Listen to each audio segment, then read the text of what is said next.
Hello, good evening, and welcome to the Wolves Report. I'm Ryan Lester, and thank you for joining us for episode 146. Tonight, we'll give you our Villa player and match analysis after our defeat at Villa Park. Take your questions, look ahead to Forest and United. We're also going to have a talk about Ben's article that he wrote in the week about how Fosun must sell Wolves. I'm delighted to be joined by our club captain and ever-present Nocky, and of course, delighted to be joined by Mirror Football's Ben Husband. Good evening, gentlemen. Appreciate you coming on Monday evening after losing a local derby. I'm sure you must have both been absolutely delighted to do this, but here we are. Let's get down to business. Ben, Aston Villa 1, Wolverhampton Wanderers 0. Yeah, I mean, it's a sign of where we are, but I was relatively happy with the performance. Just don't have that extra bit of quality that other Premier League teams have, which isn't anything new. It's reasonably encouraging how quickly Edwards seems to have formulated a plan. Pereira was nowhere near that. I thought it's the first time, particularly in the first half, it's the first time I've watched Wolves all season and thought, I know what they're trying to do in an attacking sense. I can't say I've watched a game and thought Wolves are trying to score through this method. So you could tell that they've had a week together on the training pitches, and it was much better. I don't think Villa are any great shakes, and look, they have that extra bit of quality that we don't, and that's why we left Villa Park with nothing again. Yeah, Nocky, it's hard to get excited about losing any local derby. I know how passionate you are about local football, and as we all are. But I actually came away, as Ben said, I feel like I kind of got an idea who Wolverhampton Wanderers are again. Yes, scoring no goals in the defeat. I know that bit about us. But as Ben said, there was a plan. There was we were battle hardy in midfield. There was a couple of little triangles. We actually played a little bit of football. Now, granted, our expectations of what good is and the reality of it has dropped a lot. But for me, we left there. We expected we could get absolutely battered. But for me, this was a performance of well, you know what? We kept Villa Park quiet because they thought they were going to thump us, when actually they were fortunate to get away with a win. I was quite positive actually after the game, similar to Ben really. I mean, I usually come away from a local derby if you'd lost it, and it takes a while to get over it. But I was fine with this one because I think we know where we are, don't we? We know the situation we're in. We're all kind of resigned to what's going to happen, and I'm not looking for Edwards to suddenly turn this around in the space of a couple of weeks. You've got to be realistic. But I was looking for sort of building blocks. I was looking for maybe green shoots of recovery, and I kind of saw that. There was a shape about us. We were organised.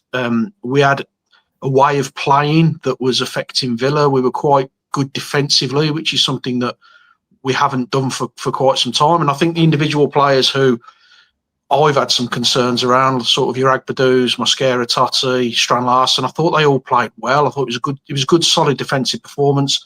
The midfield was good. That was the best Andre and Gomez have played for quite a while. I thought Bellegarde linked us quite nicely. Strand Larsen's movement was better. He had a little bit more physicality about him. He was engaging the Villa defenders, which we haven't seen for a while.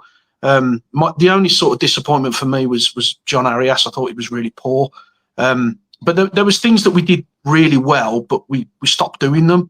I think, Chichua had Luca Dean on toast, and we stopped playing that ball through the centre half to give him that something to run onto. But there was some really positive moments for us. We had a goal disallowed.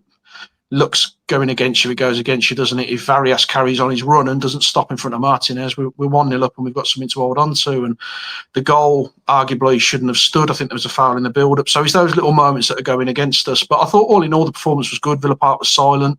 The fact that the Wolves fans were excellent. And there's something to build from. We felt a lot better than we had. I think it's the best performance of the season, even though we've got nothing out of it, because we were just very, very organised. And you can kind of start to see a bit of a shape and an identity from Edwards, and it's a start. It's a start. Even though we've lost the game, I felt quite positive.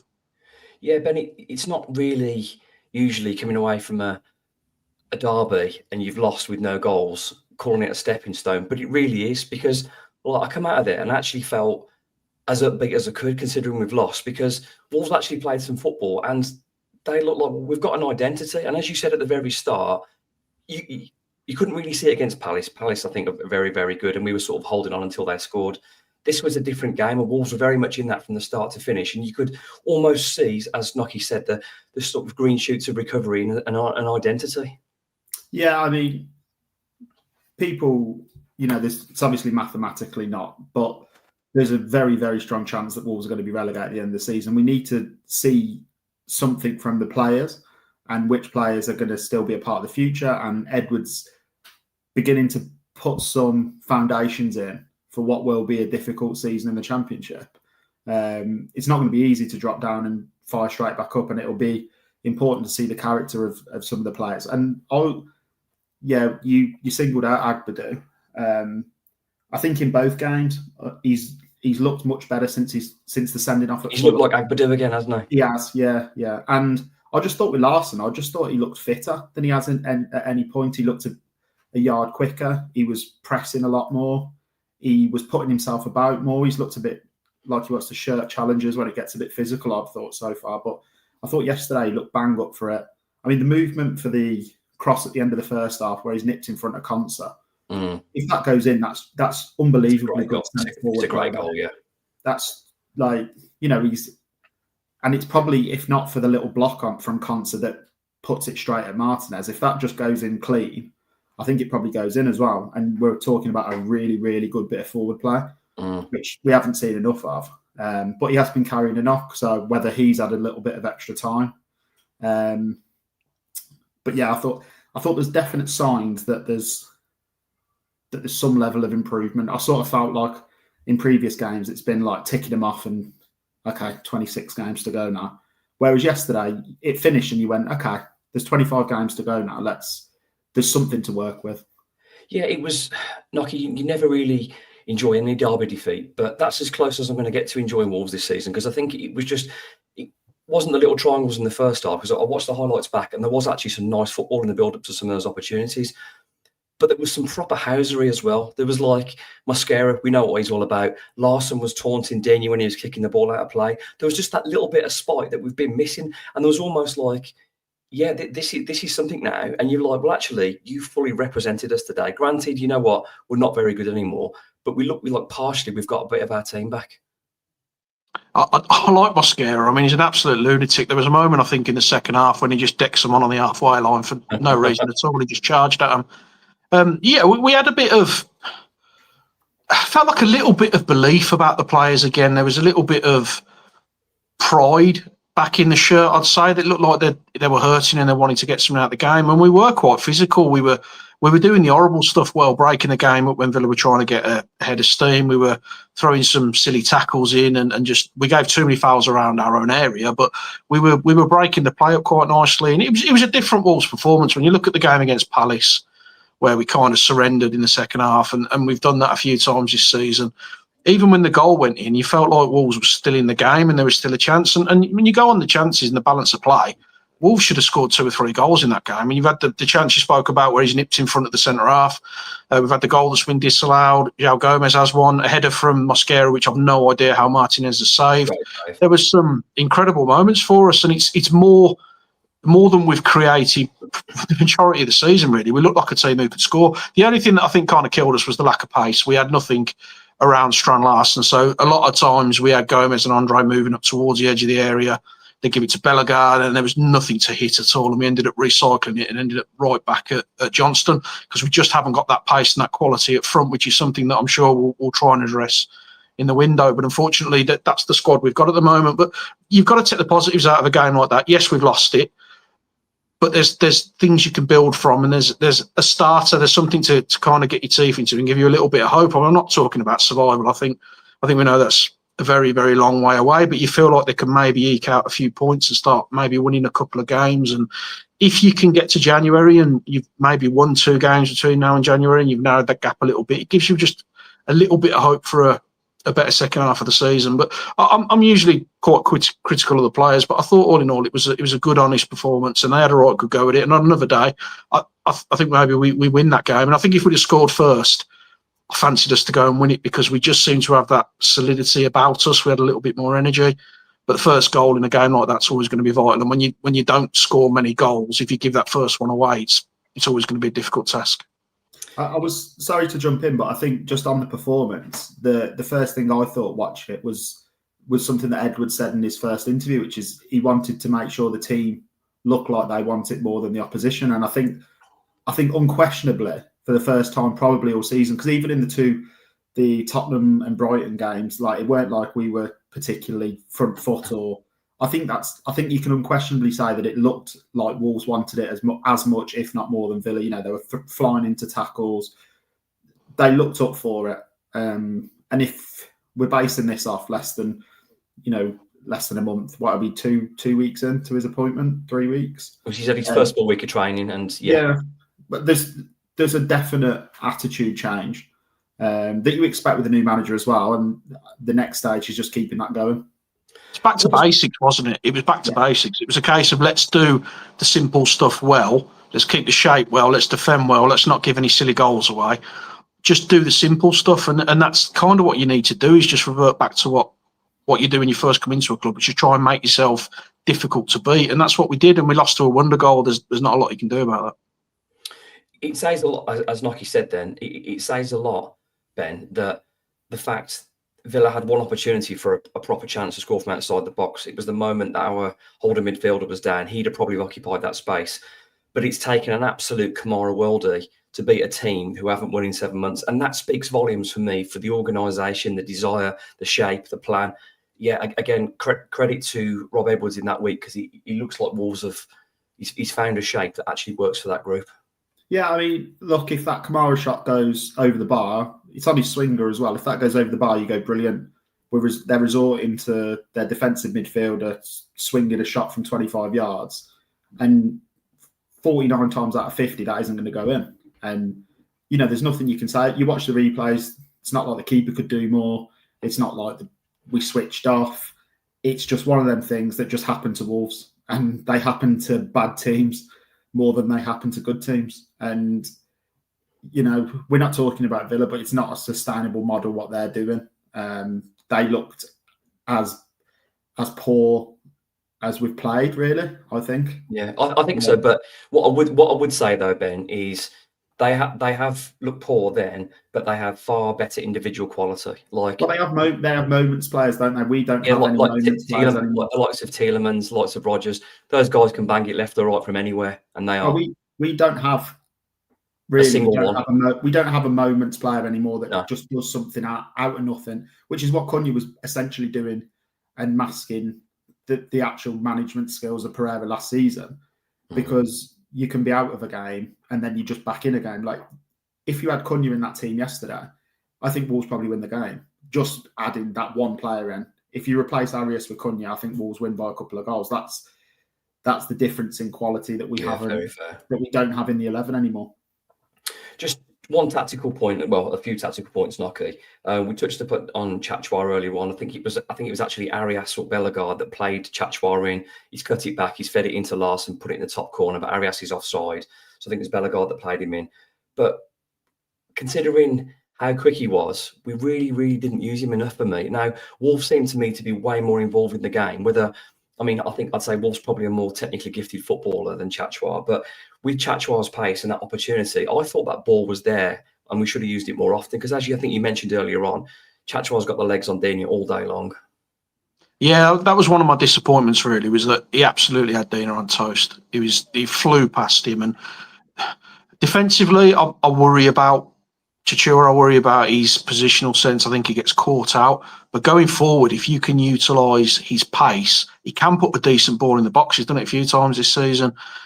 We just stopped playing that ball. I don't even think Villa really adjusted to make any difference. We just seemed to stop playing down that side, and that's one of the frustrations I've got, is that we're a little bit nervous to commit at the moment, especially when we're in that final attacking third. We don't want to really force things. We don't want to move the ball into wide areas.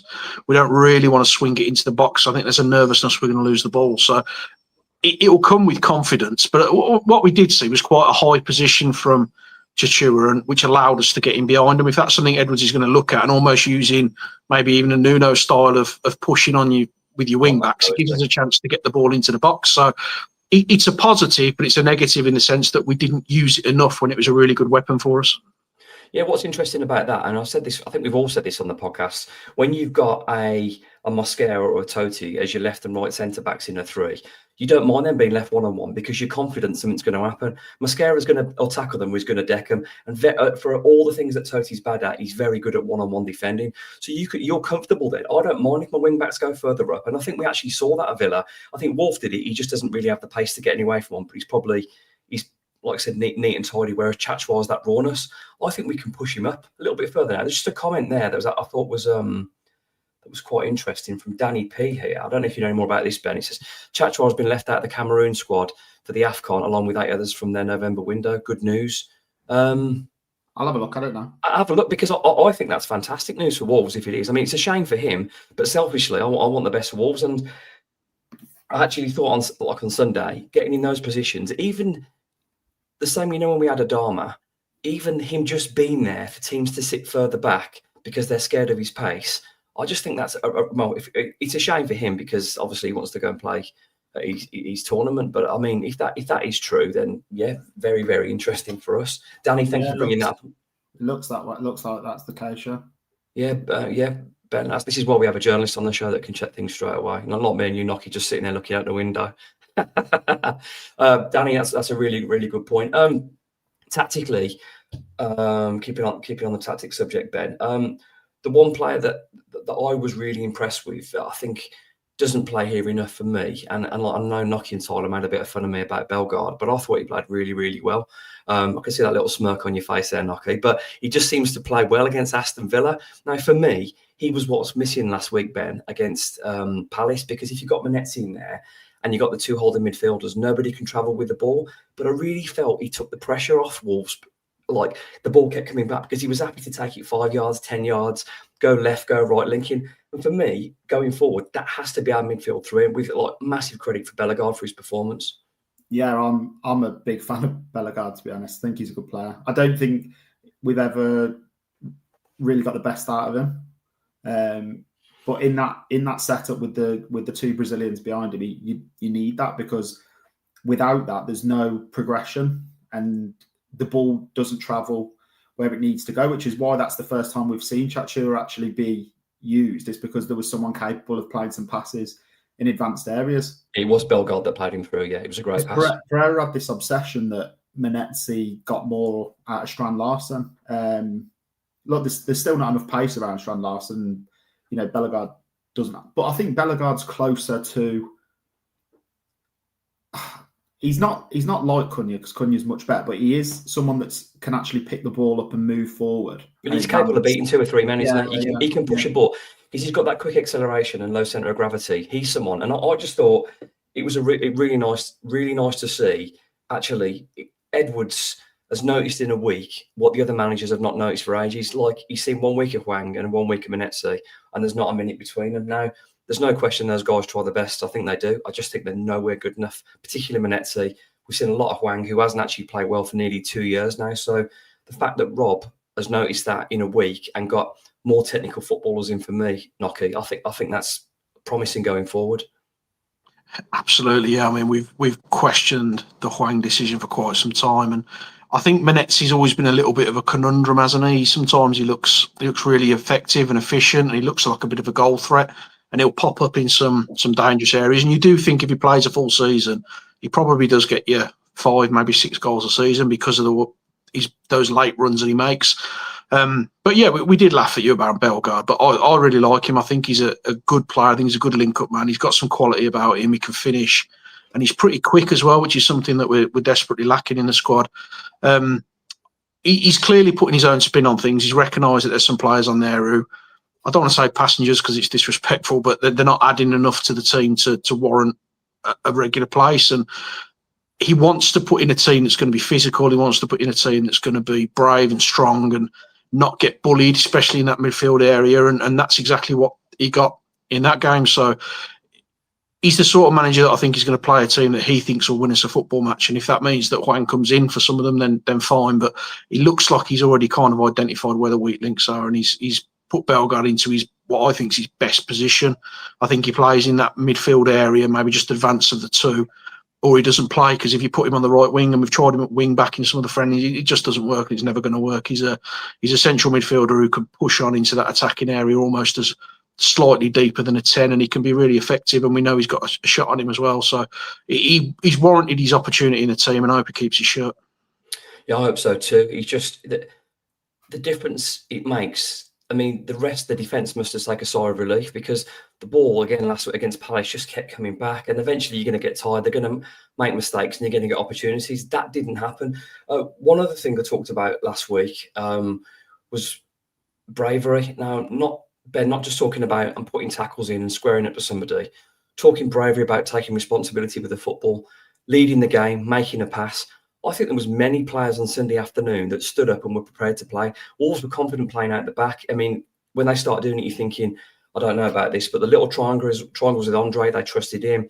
Agbadou was really good with those drill passes forward. I thought a lot of players stepped up and actually tried to play football as opposed to being afraid of the ball. Yeah, I definitely completely agree that they appeared like some shackles had been lifted from the previous manager, because I don't know what was happening, but every single player looked lost, really, and had just lost all their confidence. And even really good players like Andre and João Gomez were playing nowhere near their levels. I thought, as we've said, there were shoots of recovery for the first time all season, really. So I think I'm almost as positive as if we'd have been back to the wall for 90 minutes and got a 0-0 draw. There's almost a part of me that goes, well, the performance was there, the result wasn't.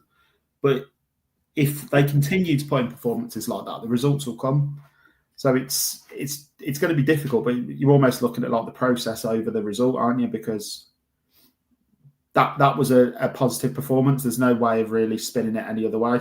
I think they, as we've said, they sort of dropped off against second half, and there was like a good 15-minute period where it felt like we were just giving the ball back to them, even though they weren't particularly doing anything with it. So we sort of lost our way for a little bit, but that's going to happen as well. And positive. There was definite positive signs. Absolutely. And I can't emphasise enough that I genuinely believe, if particularly the first half, if that's us going forward, if that's the standard, you know what, we probably still get relegated, but we're going to win some games of football, and you're going to be able to get by your team because you can actually see the plan of what's going on. This is episode 146 of the Wolves Report with Mirror Football's Ben Husband, our captain Mark Knock, and myself, Ryan Lester. Let's quickly go through the team. Let's just cut them comments down as well, so we'll take them off the screen. They're on Mike Taylor's head last week. That was a bit disrespectful, wasn't it, Knocker? Let's take that banner down as well. Ben, I think 2 weeks on the bounce now, we've talked about this. Sam Johnson didn't really have a lot to do. He didn't have a lot to do against Palace. He didn't have a lot to do against Villa. Now, granted, you've got 2 holding midfielders and 3 centre-backs, so that should be the case. But it shows, actually, Wolves are defending quite well as a team. Yeah. I mean, starting off with Sam Johnson. Yeah, we're talking going back to like process over results. Johnson had a good game, but he came and flapped at that cross after a minute, and if that goes in, then we're all going, "Oh my God, what has he done here?" But I thought he grew into it. For the moment, I don't think there's any conversation that he's the goalkeeper that Wolves have to start every week. I think that's pretty much been put to bed. And like you said, there wasn't really a great deal. I thought he was pretty good with the ball at his feet. And didn't have a lot to do. Nothing he could do about the goal. Nocky, moving on to the 3 centre-backs. Now, this process is a conundrum for Nick, because I thought they all played really well. No one's at fault for any of the goals. But it will be interesting if Krejci comes back next week or against them. I think Krejci's too good not to play. He's probably been Wolves' best player this year. I think we'd all probably suggest maybe that he comes in for Totti. But let's focus on the game on Sunday. I actually thought Mosquera's housery, you know what I mean? That was really winding sort of the home end up and the players, because he's an absolute stinker at that, and I love him for it.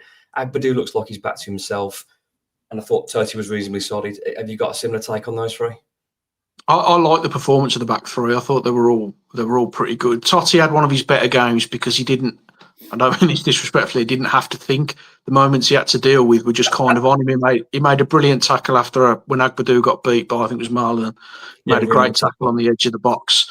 His positionally, he was very good. I can't fault any of them. And Mosquera, he's a little bit of a loose cannon. He does fly into a few things, and he's a walking red card at some point. But I thought the 3 of them were very, very good. And they marked them out of the game, really. They managed that Villa attack completely out of the game to the point where they had to change it, and then they brought Ollie Watkins on. I don't remember him touching the ball. So it was a really good rearguard performance. Yeah, I thought they were very good. It was lovely to see Agbadou back to something near his best, and he was hitting those long balls, and he looks solid. And I think what Edwards has kind of done with him, he's told him to stop doing the daft stuff, stop trying to play out from the back if you're not comfortable. If you need to just welly it 25 yards at the pitch, go and welly it if that's what you need to do. And they seem to be getting the ball and recycling it to Gomez or Andre, trying to get it to Bellegarde. So it worked. It was a good back three, good solid performance, good shape, and they didn't get caught out. And I certainly wouldn't blame them for the goal.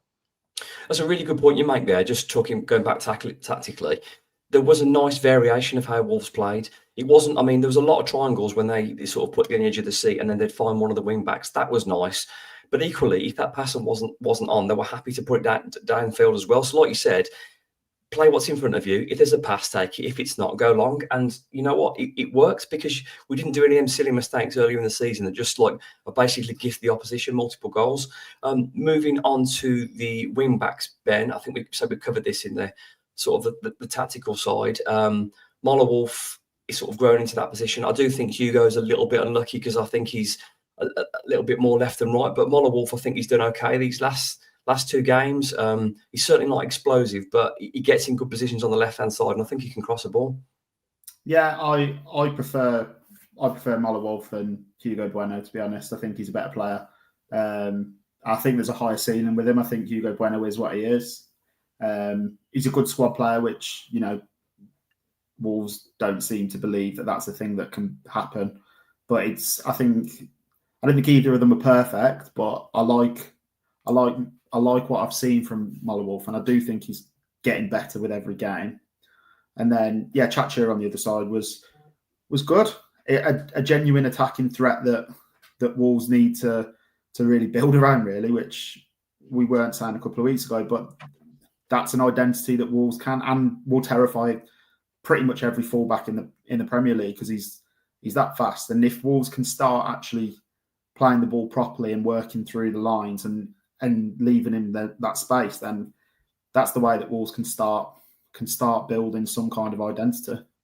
Yeah, absolutely. I mean, just looking at that layout now, if you've got Agbadou and Mosquera covering you there is no reason why you can't get forward. And then just checking in front of you, then you've got João Gomez. But if you're getting Bellegarde moving people left, right and centre in Arias, the space should be on that side. And I don't think we used him enough. But again, not the most technical of footballers, but putting the space in behind, that ball was on again and again. And if we use him properly, I agree with you, Ben. Nocky, moving on to the midfield three, the 2 holders of João Gomez and Andre. Well, it was mainly Andre that was the pivot, wasn't he? And João Gomez a little bit higher up and Bellegarde the most advanced. I thought they were very good. This is probably the first game where I don't think we lost the midfield battle. I think we probably had the better of it. They were very good. They were close to each other. They were playing through. They didn't panic. It was a good organised midfield performance. And I think Bellegarde gave us a bit of an outball for them and some legs in that midfield area. So I was really pleased with that. I thought that's probably the best we've played through midfield all season, really. I've no complaints. Yeah. I mean, we talked about it earlier on. We've talked about it a lot. Gomez and Andre, we're not sure they can play together. I actually thought they played well together on Sunday. And I think if you do it as a 3, I think João Gomez suffers the most because he's better as a pair.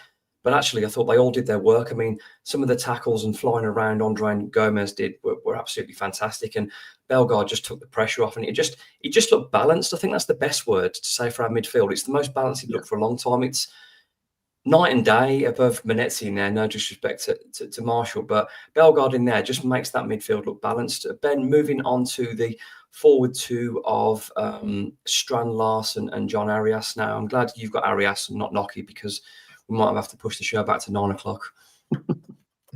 Yeah, so as I've said with Strand Larsen, I thought it's as sharp and as fit as I've seen him all season, really. I thought he looked much better, looked quicker, looked sharper. So it's really encouraging. You know, as we've said, the disallowed goal, it's like a combination of 3 things. If he hits it cleanly and it goes in the other corner, the ref probably gives it, like, they'll probably not say that he's interfering, but he scuffs it and it ends up going in that corner. If Arias carries on, but, you know, he hadn't really done anything wrong. He didn't, great movement for the chance at the near post. That was really impressive. So yeah, I thought he was good. Arias wasn't as good. I still think Wolves have to persevere with him because I think he's come at a very difficult time in a team that have looked completely listless. And, because there's an argument, we'll probably get onto it, but there's an argument really that Hwang could also do that job. I know he's public enemy number one, but he's not a bad link-up striker. As we saw against Chelsea in the Cup, he can do that job. But long-term, we need... Arias is a good player. Like, there's a reason that Wolves signed him. There's a reason that he did what he did in the Club World Cup. And if that performance yesterday can become a trend and Wolves actually start putting together a string of good performances, that can bring Arias along as well. What is he though, Ben? What do you think he is? What's his position? Because I know he can play wide in a 3. Is he a 10? Where do you think you're going to get the best out of him? I think he's a 10, like behind supporting Larson. But I think the thing that makes it difficult is he's not particularly quick, is he? Like, he doesn't look rapidly quick. I blame the recruitment really, because he's not what Wolves needed when they lost Cunha. I think they sort of underappreciated what Cunha did. I think we were probably all a little bit guilty of it in the circumstances that he left. I think when Strand Larson is better, I think Arias will also in turn start to look better. The early returns haven't been good, have they? He's not looked the player that Wolves need him to be. But I've almost got like a Pereira tax on like every player in the Wolves team, maybe except for like Menetzi, in terms of that they all looked worse than they are. So I'm willing to give him a few games if that's what Edwards believes is the best. Yeah, I mean, again, I talked to Nocky and Tyler, and it's very much split on what I think. I don't think Wolves have used John Arias to his best potential. I think there's clearly a better footballer in there than what we've seen. And I do think, I mean, it only happened briefly, but that cameo when he played in the 10 behind the 2 strikers against West Ham in the Cup, he just wanted the ball, and he was hitting it to wing back, to full back. He was involved in everything. I think that guy is capable of something. But I know this sounds negative from a team point of view. I just don't want him so deep all the time. Yes, he's protecting Moller Wolf, or he's getting back there. I want him closer to Strand Larson. I want him picking him at the ball. If Strand Larson chests it down or a little 1-2, I want him up there because he's got a dig on him and he can travel with the ball and get someone else involved. So, again, I know he wants to work hard for the team, but I think he's a victim of his own team, being a team player there, because he's picking up the ball and he's picking it up off Moller Wolf. I don't want you there. We don't know what he's being asked to do, in fairness. Yeah, that's fair. If that's the instructions that he's being told to do, then he's doing what he should be, isn't he? But yeah, you're completely right that the kind of player that Strand Larson is, you want a player that's going to be around him and feeding off him. But as we've spoken about, I also think having Bellegarde in that midfield allows Arias to come a little bit deeper, because Bellegarde's, he's like a bit of a hybrid between like that midfielder and then as a 10, isn't it? Mm-hmm. So there can be a bit more fluidity with where those two can go. So I think Arias can afford to pick it up a little bit deeper, because you've got another player in Bellegarde who also can drift forward a bit more. Because Menetzi was sort of just, he'd run forward, but he couldn't do anything with the ball in forward areas, whereas Bellegarde has got that ability. So I think Menetzi's a percentage ball dream, isn't he? But then when he gets it, sorry to interrupt you, go on, mate.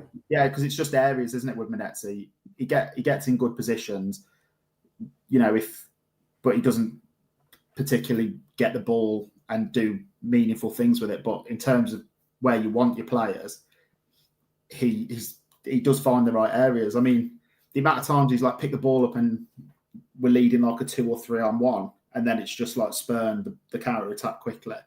You feel so much more confident if Bellegarde's on the ball and it's a 2-on-2 and Wolves are countering, because 70%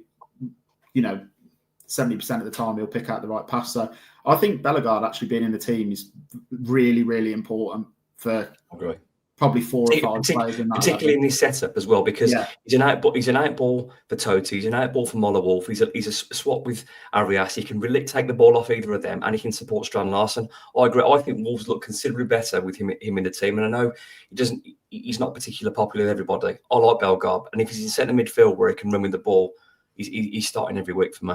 Mm-hmm. I think you stick with them, don't you? I mean, I think you stick with Arias and Bellegarde. You know, there's talk of Tolo, and we tried it against West Ham, Tolo and Strand Larsen up front. I don't think those two will ever work together unless it's a 80th minute Hail Mary when you're a goal down and you're chasing. But I think Arias, he's someone who's got, and we've not seen it at all, but he's clearly got something about him that we just need to find, and he could be the difference between picking up a few points and losing games, because he's definitely got some quality about him. It's just how we use him effectively. And I agree. I think Bellegarde, being close to him, is probably going to help, because they can interchange, they can rotate positions, they can drop deep and advance in each other. So, yeah, I'd like to see that be very similar to our 11 for the next few games, and just see if we can eke a few points out. Absolutely. This is episode 146 of the Wolves Report with Mirror Football's Ben Husband, our captain Mark Nocky, and myself, Ryan Lester. Thank you for all your comments. We try and get them on the show now. On there, hopefully, there we go. Is it going to come back? There we go. No, technology. Doing my best. This is what they say. Don't work with children or animals. And here I am working with Ben and Nocky. You can decide which one is which. Now, Ben isn't on the show just for his good looks and his football knowledge. Ben also works for Mirror Football, and in the week, Ben dropped out the tweet, building up his article. Wolves have effectively relegated before they start December, but it feels like things will get even worse. Fosun need to listen to their increasingly concerned fans and sell the club.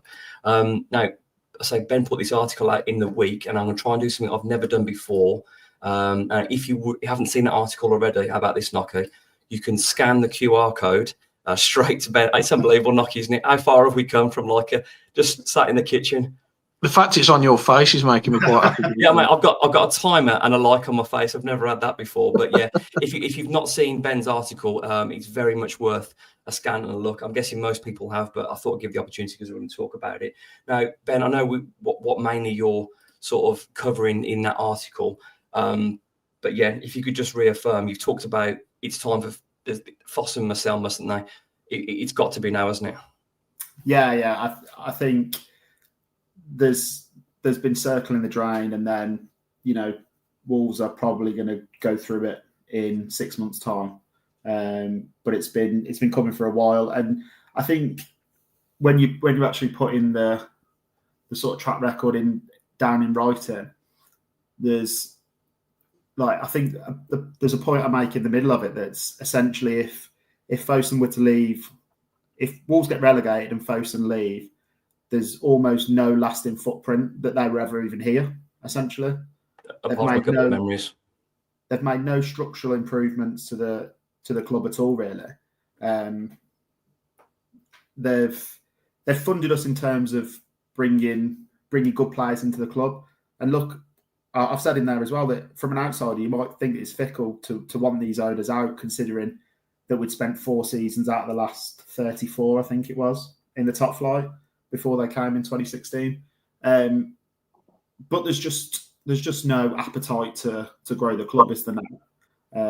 We've sort of reached a ceiling, and I think they realised that it wasn't as easy as they first envisaged. And there's no ambition to go that far. Even if Wolves miraculously stay up this season, the cycle won't change. There's just little things like, I know it's been pointed out a lot, but it's the stadium. It looks tired. I think everything at the club just feels tired and feels dated. The training ground hasn't been improved. I know I've seen something today that the new academy director is apparently being tasked with the new training facility plan, in helping implement and propose that, which I hadn't seen anything about. So they've sort of stuck that in the press release as part of his remit. And yeah, so there feels a lot of lip service. There was the mention about potentially redeveloping the Steve Bull stand, and then you look into it and it's added a few more hospitality seats and giving it a lick of paint. They don't want to put the money in that it will take to turn Wolves around now. and it's just got progressively worse. And you know, their recruitment method is completely twisted. They don't know what they're doing. Essentially, they'll have Mendes one summer, then they'll look at Matt Hobbs, then they'll pass the keys to Pereira after being in charge for 6 months, bring in his friend, sign every player that he wants to be. This isn't how Premier League clubs operate. You can't just hand the keys over completely to a bloke that's been there for 6 months. You look at intelligent and well-run clubs, and they have lists of prospective players, a style of identity of football that they want played throughout the club. I saw something with the Brighton owner Tony Bloom when Hersler was being linked with jobs, and he said, well, I've got a list of 15 names that we'd be able to contact the next day and get interviews with, and would have the same sort of philosophies that he had. Wolves sack a manager, and there's no plan after that. There's just no. But this is it, Ben. And me and Nocky have talked about this with Tyler at length, but I want to keep talking about it because there doesn't seem to be a plan. Like now, I mean, I'm going to put a quote up from Jeff Sheen in a minute and talking about being a reset. Well, yeah, we know what needs resetting, but I just don't understand how we've been winging it for so long. Like you said, you look at Brighton, you look at Brentford, Bournemouth, Crystal Palace. These clubs are very well-run football clubs. There's a line of recruits and talent. They sell one player, they know who's going to replace him. Bang, it's done in a week. They lose their manager, whether he gets pinched or whether he gets sacked. They've got a manager, bang, straight away. There's a succession plan. There's professional people in place that just make it keep ticking over. And those teams are getting better, they're improving. We've just gradually got worse. Like Ben said, Knocker, yeah, it feels like they've genuinely no idea. I'm not saying this is the case for everybody, but it just feels like to me, the guy who makes the most decisions, just still 10 years in almost, does not have a clue how to run a football club. Yeah, I agree. And I think this article by Ben's exceptional. My question would be, do we think there's any appetite for Fosun to sell the club? Because you don't really see anything. We know we've had the conversation around esports, and they almost need the Wolves brand more than they need the football club. So, yes, I think they need to go. I think they're taking us as far as they can, but I don't think there's any appetite to sell. So I think things are going to get considerably worse before they get any better. Yeah, I mean, there is that. But Ben, we look at, I mean, I call them the side hustles that they've done for Fosun. And again, I don't mind them growing businesses off Wolves brand, but I want Wolves to see the benefit. I'm not sure Wolves have seen any benefit from esports. You know what? The badge is being flashed around the world, but it's got really nothing to do with Wolverhampton Wanderers. If they're making a load of money of that, well, are Wolves getting any money from that? Now, they've started Sudo off as a Fosun company. How much money are Wolves are getting from that? How much more or less are we getting than were last season? And I'm concerned it's very, very little or not as much as it was before. How does that make business sense? That only makes business sense for the people who are in charge. Sure, we have to be looking at the football club. So, but going back to the point that you said in terms of a footprint, do you know what? They'll have given us some of the best memories we've had. But if you go down and you're still paying off a £90 million loan, and the stadium hasn't been looked after, and the training facilities haven't been updated, and you've got a debt and everything's tired, actually, when they come down, you're in a considerably worse position than when you took over. Definitely. There's almost been like, I feel like they've sort of just put their hands over their ears and their eyes and not really understood what's been happening over the last 3-4 years. I mean, we've talked about a lack of football knowledge at the boardroom level. It's now 9 years since the takeover. Off the top of my head, I think Edwards would be the 8th permanent manager. Yeah, and I think we've had 5 directors of football as well. And they don't know what they're doing in terms of looking at managers. They've had one good manager out of that. So if Nuno hadn't have gone as he was, you're looking at probably like 10, 12 managers in the space of 10 years. So there's no identity on what they want from a manager. There's no identity above that. It just seems we've got this person that does that, so let's share jobs and he can do a second job. There doesn't seem like there's any direction that they want to improve what they're offering at an executive level, and there's just a lack of direction. That's what I feel constantly with Wolves. There's just a complete lack of direction, and clubs have absolutely lapped us. Like you watched Palace last week, you know, they were a team who Wolves were better than for a couple of years.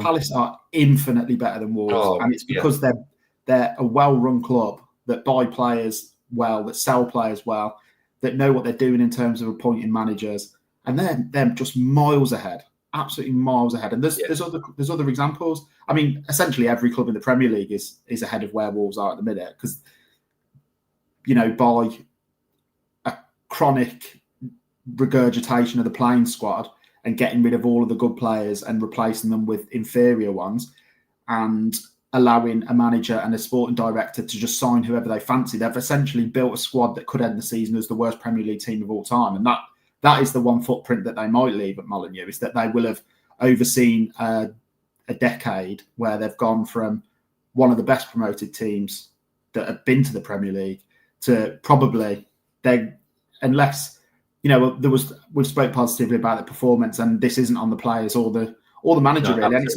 not even on the players. It's not even on the players that have been brought to the club, because again, that's not on them. But Fosun have overseen the development of what could end up being the worst Premier League team of all time. Yeah, Nocky, it's great stuff from Ben. But this for me, is why the letter was pretty much dismissed by the club, that sort of all the different fans and podcasts put together, pretty much dismissed. We're looking for new. I know Jeff has sort of picked a few supporters groups to go and speak to, and we keep talking about it. There's a reason he's not going to go and do an interview with an independent. It's because we saw the Business of Sport podcast. It looked like a heavily edited version of that. No disrespect to the Business of Sport guys. I enjoyed their questions, but I didn't particularly enjoy the answers.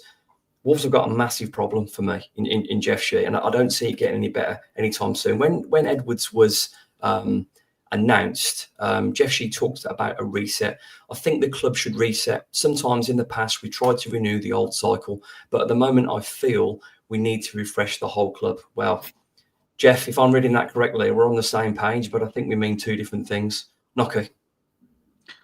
Yeah, I don't really know what he means by refresh. I mean, we've followed the same transfer pattern. We've just done it with less quality players to replace those that we're selling. Jeff Shee's a massive problem. We know that. I think Fosun are a problem now. They've given me some incredible days as a Wolves supporter, but it's going downhill rapidly, and it's going to continue to go downhill. I don't think they will particularly care about Wolves' plight at the moment. I think the only time that they will really be interested is if the name Fosun takes a bit of a hit, or if the players turn out to an empty stadium. That's the only time it's going to really impact them, is if it impacts them in the pocket. Jeff's not going anywhere. I'll be amazed if they get rid of Jeff, because they would have replaced him by now when we've been incrementally worse year on year for the last few seasons. So I don't think he goes anywhere. I don't think Fosun have a lot of interest in us now. I think they're looking elsewhere. With such a small part of their portfolio, I genuinely don't think they care. They've certainly got more interest in esports, which I think if you gave them the option to almost shut the club down and remove the problems and put all that intellectual property into esports, I think they'd do that. I think they'd be quite comfortable doing it. So it's kind of at the point now where the letters were great, but they're not going to work. It sounds terrible. Yeah, no, and I applaud you all for doing it, but I think we're almost at protest point now, because I just don't see Fosun having any interest in leaving this football club, and I think they will bleed us as dry as they can, and I think the asset stripping will start in the summer. I really do. I think I don't think people have really thought about how catastrophic this relegation is going to be for us, and I genuinely think there's a possibility of another double dip. And we're in a worse financial position than when they came up, and we're going to go down with a massive debt behind us, with a real lack of quality. We're going to sell all the assets that we have got, and we're going to be left with a very, very weak squad. So there needs to be some action taken. What that is, I don't exactly know, but there needs to be something done, because we are really in the brown stuff now. I certainly wouldn't want you writing my Christmas list to Santa with that, speaking like that, Nocky. Crikey. Sorry, but yeah, if you're fine, mate, you've absolutely nailed it. And it's hard to argue, Ben. It's just the lack of confidence amongst the fan base about the club. I mean, I can't stress this enough. There are some brilliant people that work for Wolverhampton Wanderers. Yeah. There are some really good people. Some are Wolves fans, some are not. There's some really good humans about that club. And do you know what? If they went down, some people, football clubs make cuts. That could be catastrophic, not only for the football club, for the city centre, for some good people at the football club. Wolves have got a massive problem with Jeff Shee. The trust is gone. as you said, Nike, there's been an incremental decline, Ben. Where do we go from here? Where do the fans go from here? Because, like I said, I think it's really important to separate the support for Rob and the players and the ownership of the club. Because for me, what's happened is a disgrace. And as Nike talked about the asset stripping, which people have argued about, if you are allowing the ownership group to make the kit, all right, and they're taking that away from the club. I mean, I can't say whether that's true or not in terms of how money coming back. But if that money isn't coming back into the club, that is kind of taking away an asset, isn't it, Ben? And it's a massive. I'm massively concerned. And Jeff's coming up with these like trendy little paragraphs here. But what does it mean though? What are you doing? Yeah. What are you taking responsibility? What's the plan? Who are we? Tell us, because at the moment, I just don't know.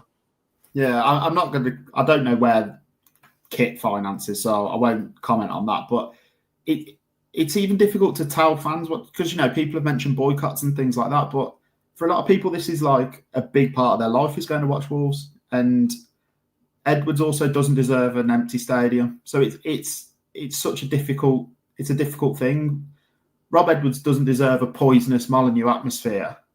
But it's like when they're on telly, that's what it needs to be, because messages need to be sent, because otherwise things will get ignored. Jeff Shee's not going to go. He does the job that Fosun don't want to do. They've essentially just sent someone that can answer some emails. And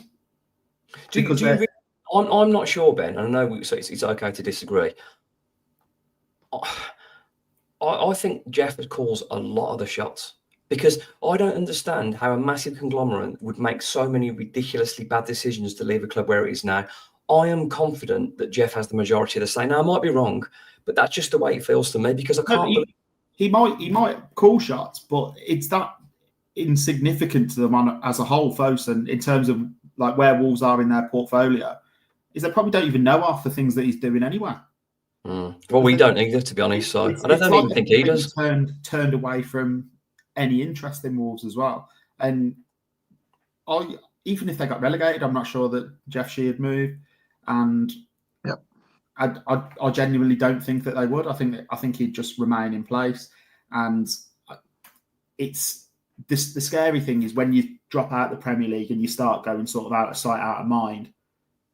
When you're wallowing away in the bottom of the Championship, lower reaches, it's not as big a story, and it sort of just continually drifts. And I just think I'm fearful that it gets significantly worse before it probably gets better for the long term. But it's, as we've said, it's difficult because I want to separate it from the team, and because they're still going to need some level of support. Edwards is asking for a passionate home crowd, and I know people don't want to do that because it's almost like you're vindicating for Jeff Shee's and Fosun's mistakes, but the players still need to be backed. I don't think. I mean, like you said, it's a really difficult. And there's some really been interesting suggestions that have been out on social media, so it's not seen it. People have talked about like walking out or being late in. It paints a message on TV. Every Premier League game is on TV all over the world, so it doesn't have to be one on Sky Sports. Every Premier League game is on all over the world, so making a difference. But I think fans need to think elsewhere. Again, I'm happy to support people's ideas and stuff, but I mean, Manchester United next week is going to be like, that's the if there's going to be some kind of message sent, that's the one that you want to do it in, because that's going to, Man United is still a global brand and it's still going to be a huge game in China. Not for the fact that Wolves are owned by a Chinese conglomerate, but because it's Man United. That would probably send a pretty stern message if you do it in a game like that, because there's going to be more people watching that on Monday night than there would be if they walk in late against Fulham at home on a Saturday 3 p.m. I think you can do both, can't you? You can protest and you can still support the team. I mean, I would love to see Molineux completely empty at kick-off against Man United, and then when we kick off, then start entering the ground and backing the team and supporting them, because that's going to be impactful. That's where Fosun will see that message. If Man United, who I agree is still the biggest team in the world, if your ground is completely empty when the players come out and it kicks off and then it starts filling up and then you can start singing and backing your team, I think that makes a massive impact. But I do agree with Ben. I think even if we're relegated, I don't think Jeff goes anywhere, because I don't think Fosun are at all switched on to to what's going on at the club. And I don't think they're interested, because Wolves are absolutely massive to us. For me, it's my family, and then it's my football team. But to Fosun, we're just another piece of the puzzle, and a very, very small piece based on what they do. So they don't really care. If this club disappears into nothing, they'll forget about us in a heartbeat. Whereas for us, it's one of the biggest things in our world, and it's something that we build our whole week around, and we look forward to at the weekends, and we look forward to doing, you're always looking at the fixtures when they come out, and you look forward to seeing your team play. And even though I knew we'd get beat against Villa, when the players came out, I still had those butterflies in my stomach, because there's still a party that still believes and just absolutely loves your football club. So it doesn't matter to them the way it matters to us. So you've got to make a statement, and you've got to do something that is going to affect them, and that's reputational damage to Fosun by no one being in the ground for the Man United game for kick-off. Those are the kind of things that will make the impact. Yeah, it's what I would say is that, I mean, I've had so many messages of people saying stuff. You know what? I'll back any sort of legit thing out there openly. No problem at all. But it just has to be done correctly. I know other people will take their own routes, and that's up to them, and I'll support them. But it is really, really difficult, isn't it? I know people have taken to doing their own messages, which has been entertaining, and also raised a lot of eyebrows, and I'm sure that will continue. And if that's why people want to share the message of their disgust, then that's up to them. And I've got no issue with that. This is episode 146 of the Wolves Report with Mark Knock, Ben Husband, and myself, Ryan Lester. Shall we do some questions? I'm glad the numbers are off my face. That was starting to give me a bit of a burn, that was. Well, You never look better, son, than when they were on your face. Thanks, Nocky. Here's one for you then. Tastic wants to know, Nocky, I need to order a turkey. He's not doing orders for Christmas yet. He couldn't afford my turkeys, mate. Absolutely no need. Tastic, thank you as always for your contribution. Drew says, since there was no goal of the month award, do you think we should also skip the player of the month award, as there wasn't one of them either? It's a fair point, isn't it? It's a fair point. It never happened. Let's just ignore it for the rest of the time. Yeah, I mean, it's just extra clicks, extra things, isn't it? Sponsors, you know it goes, Ben. Drew. It's terrible, really, isn't it? It's terrible that we've gone for an entire month without scoring a goal. I was going to do one of them not having a shave until Wolves win 3 games in a row, but I'll be the first person to ever die of too much facial hair, so it's just not worth the risk. But to go for a whole moustache for that one. Go for a whole month without scoring a goal, losing every game, and we've still actually been relatively positive today, which is, I don't know if that's a marker of where we are or the fact that we've just given up. I don't know. I don't know. Listen, I'll still take a lot from that Villa performance. I felt like it was a team that represented the fan base. You know what I mean? There was togetherness, and I enjoyed the performance, not particularly the result, but I enjoyed it. Drew, I'm going to vote because Nocky, player of the month, consistent through the whole last month. Cheers, Nocky. Well done. I can live with that. Let's have a couple more questions here. Let's have a look. Is it safe to say, given the gap between us and 17th, won't be as big? Sorry. If it's safe to say, given the gap between us and 17th, that the club won't be going big in the transfer window. Now, we kind of covered on this a little bit last week, Ben. I think there's 2 ways this is going to go. I think if Wolves can eke out a couple of wins between now and when the transfer window sort of halfway through closes, I think they may throw a little bit of money at it. But if we continue to be winless and we are cut off 12, 15 points, I think we'll see the reverse, and I think we'll see a couple of players leave in January. I think regardless, what's more important than just splashing a load of money in January is actually starting to think long-term about where the club can go, and accepting that if Wolves are in the situation, looking at good players in the Championship and starting to build an identity for when they do drop down. This doesn't have to be the end of the world. Like, I know it sounds stupid, but almost when you can accept it early and you know that the relegation's planning coming, ahead, then, yeah, you can start planning, almost like a team getting promoted and doing the opposite and coming into the Premier League. Wolves can start looking towards the future and assessing what they have, what they don't have. And, you know, I don't think it's out of the realms if Wolves are completely dead and buried that we see some players go as well for money while they're still a Premier League team. I think I could definitely see that happening. But yeah, I'd rather us have a good transfer window than just throw loads of money at it needlessly and start looking at what we can be for the next few years. Yeah, I mean, it does give you a clear picture. Robbie has got a question for you, Ben. I'm not sure if you're going to know off the top of your head, but we're going to throw it at you. Robbie says, can you ask Ben, is there any idea who will be coming in on the first team coach? Also, any going on in the hierarchy appointments for the first team? Thanks. I think they said they were going to bring in one more, Ben. There was I think there's one more. But I don't.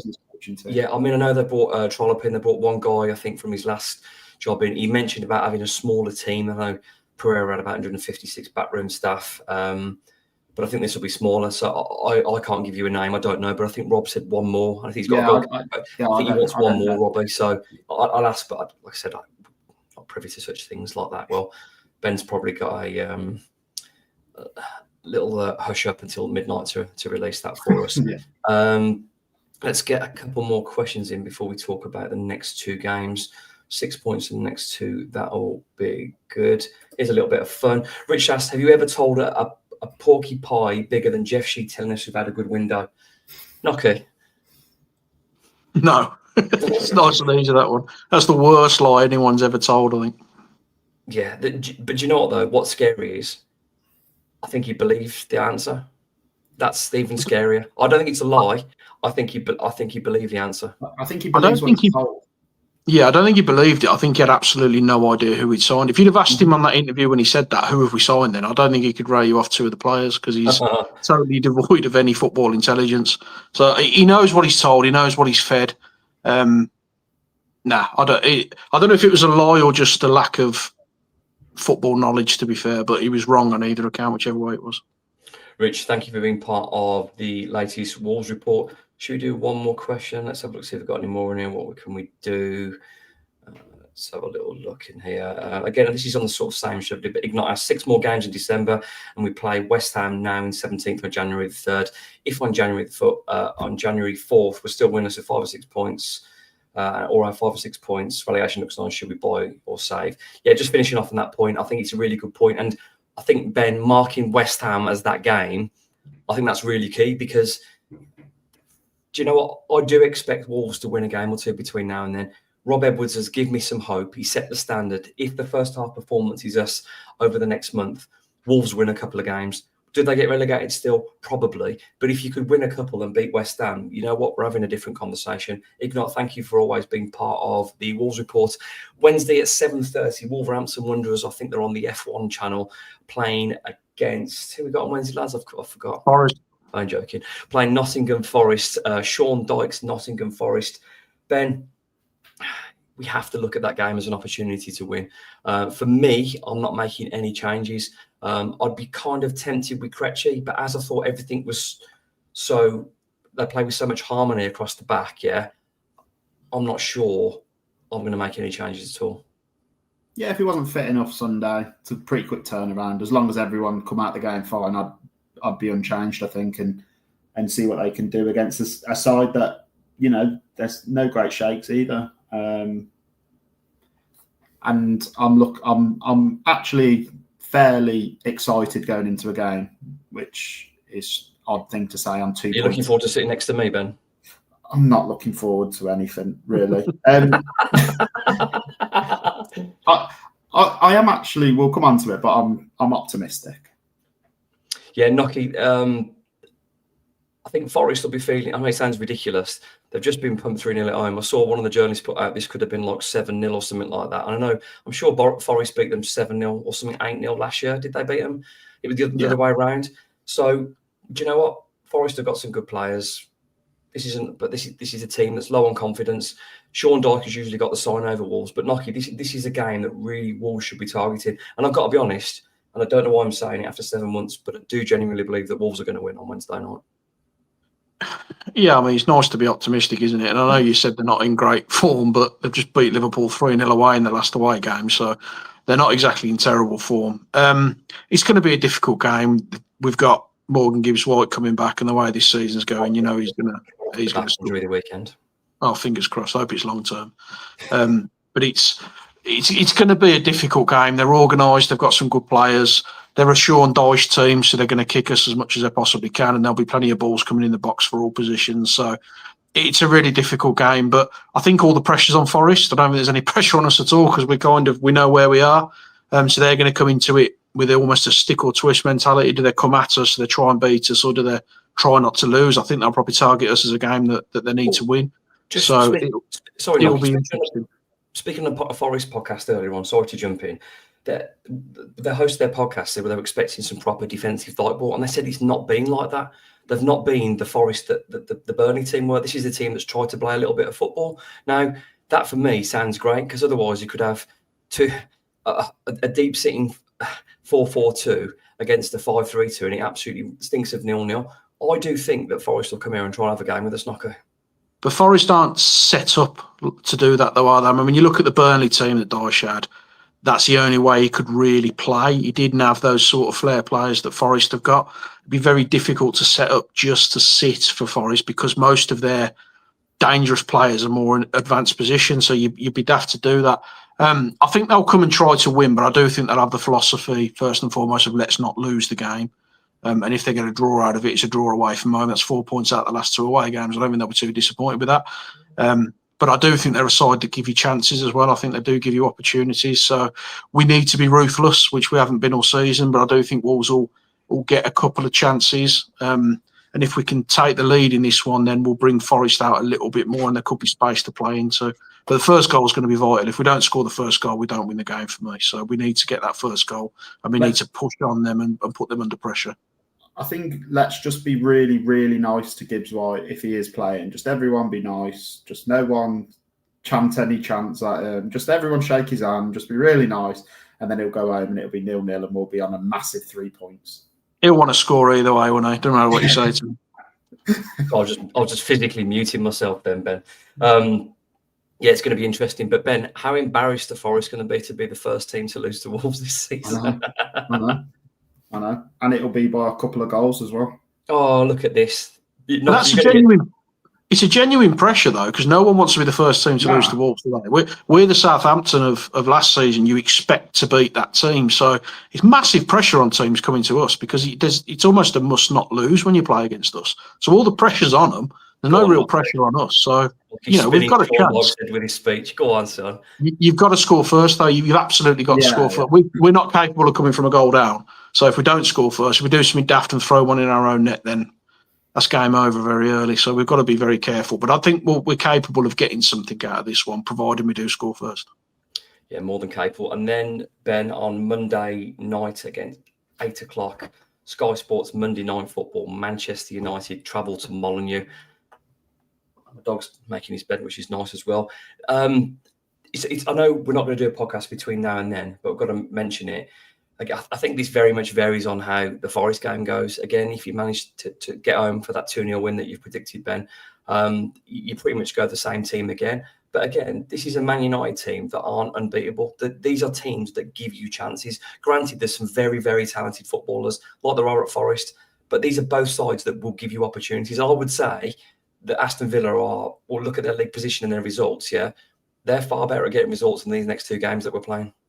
They're better at getting results. I'm not sure they're a better team than either of them, to be honest. They're the worst team that we've played all season, in my opinion. But yeah, I think the United game could be really stinking, really bad. There's absolutely no need for that. I was saying it for 2 years, now he's throwing it back in my face. Dave, you should be ashamed of yourself. Yeah, 1-0 Cunha. Sorry, Ben.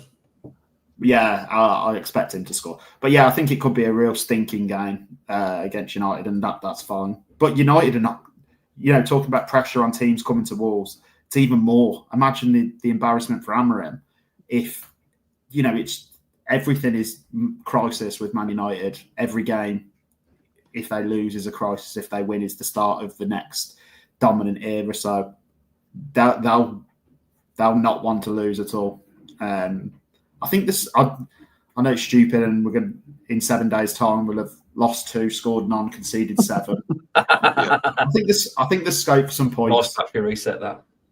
Yeah, I think there's scope for some points in the next week. Yeah, I think so too. We are an hour and 10 minutes into episode 146 of the Wolves Report. Ben Husband, Mark Knocker, myself, Ryan Lester. There are 1,338 brave listeners and watchers. thank you so much. If it's your first time, thank you. We are on X, Facebook, YouTube, and uploaded to Spotify straight after the show. Your support is much appreciated. Please like, follow, subscribe. Ben, you get the honours this week. I want your first scorer and score prediction for Wolverhampton Wanderers v Nottingham Forest. Wolves 3, Forest 1. First goal scorer, Strand Larsen. No goals in a month, 3 goals in a night. Go There on, you go. Ben. Strand Larsen's back. Basically, because we've managed to put a couple of crosses in against Villa. Get in. Nocky. I feel like it's going to be a draw, but I'm sick of being negative. So I'm going to go for a 2-1 Wolves win. Jean-Ric Bellegarde with the opener. Okay, I'm going to go 6-0 Forest. So I'm going to go... I'm going to go 2-0 Wolves, and I'm going to go Strand Larsen as well. Now, on to Monday night's game then, Ben. Manchester United, Wolverhampton Wanderers. First scorer and score, please. 1-1. Take that. Agbadu, and then 93rd minute United penalty to make it. Why are you doing that? I'm just seeing that's so you wouldn't be bored with that still. No, off we conceded the 93rd That's 4 minute. points in 6 days. Hang on, are we saving the penalty? 7 months. Hang on, That's their equaliser in the 93rd minute. To make it 1-1. That's how far we've come. That is, Ben will be happy if we concede a 93rd minute equaliser to Man United. That's what Jeff's done to us. Look what Jeff's done to you, Ben. Look at the state. Nocky. I'd love to go for a Wolves win, but I think we'll lose 3-1, and it will be Mateus Cunha with the opening goal. He's going to score, let's be honest, and he'll do some stupid kissing the badge celebration in front of the United fans. I don't care what anyone says. I don't know you're going to disagree with me, and it's going to annoy people. He deserves the full Nunes treatment. Don't care what you say. I don't think he does. I don't think he does. Change your opinion on how badly the club's run. That he wanted out that badly. There's a reason that all these players want to leave. Like, I was so angry the way that Cunha left and the way he went. Yeah, me too. I just think it's a rotten football club. Yeah, I agree. Like you said, Ben, if you've got your chairman saying if European football and whatever trophies are for you, then Wolves aren't the choice for you, right? All right. The one thing we do as fans is dream. We dreamed when we were at Wembley. We might be going to the FA Cup final. We got to European quarter final. We dreamed. Some of our dreams come true. We didn't lift a trophy, but we did things we've never seen. Don't shout down that those things aren't for us. That's not managing expectations. Well, granted, he was right. I can't argue with that. But that's not the sales pitch. You want to still talk about being ambitious and let your fans dream. Because for me, that's a statement that shows that somebody that just doesn't understand football, doesn't really care about the fans and doesn't understand football. But anyway, I've gone crazy. I didn't even give my prediction for Man United. Gone off in a tangent. I'm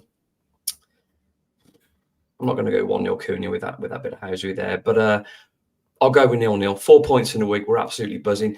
If Wolverhampton Wanderers beat Forest, we'll do a space in between the games. I'm not going to do another podcast. Next podcast will be a week tomorrow, and we're talking about 6 points and Nocky's my 2 correct predictions. So just to confirm then, Ben's gone for 3-1 when we haven't scored a goal in November, and you've gone for 0-0 when we haven't kept a clean sheet in 47 years. Sound? I look forward to that then. This has been episode 106 of 46 of the Wolves Report. Up the Wolves.